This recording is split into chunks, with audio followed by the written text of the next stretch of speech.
Coach PJ here. Are you wondering how you're going to get all the things that are on your to-do list done today? Well, you're not alone. There's a lot of business owners that are wondering how they're going to get everything accomplished. They see it as a 10-pound bag trying to shove it into a 5-pound bag. And that doesn't work. Many ways to get around this. One of the easiest ways to get around this is to look at your list, look at the things that you are responsible for, and determine what you personally can stop doing. That can happen in a number of ways. What do you not personally need to be involved in that you can delegate, that you can outsource, that you do not have to have your hands on and frees up time to do other things? Another way to look at this is what are the things that you as an organization just don't need to be doing? Is there work that you're doing that is duplicative, that is rework, that should be done right the first time? Those are all ways to remove things from your to-do list. Another way to remove things from your to-do list is to be brutally honest with yourself.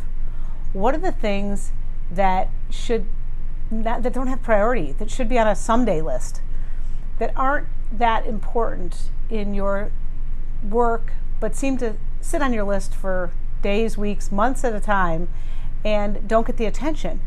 Be brutally honest with yourself. Clearly, they're not that important, or else you would have made time for them by now. So look at your to-do list this week. Look at what you have on it. Look at what you can defer, what you can delegate, what you can outsource, and what you can just stop doing. And I promise you, you will find more time on your list.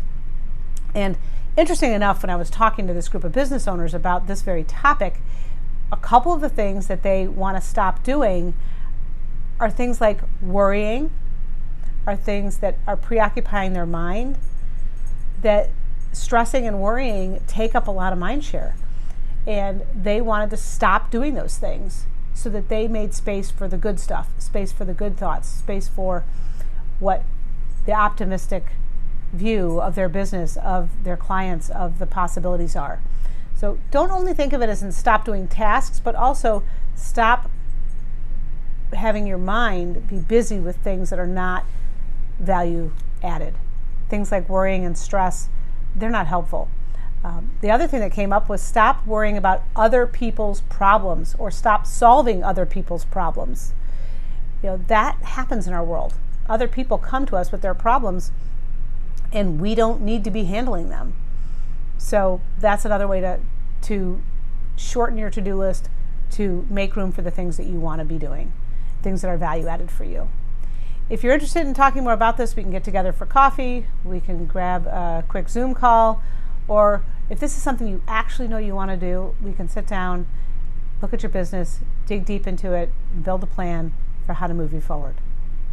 Your Business Profit, helping you get the business you deserve. Until next time.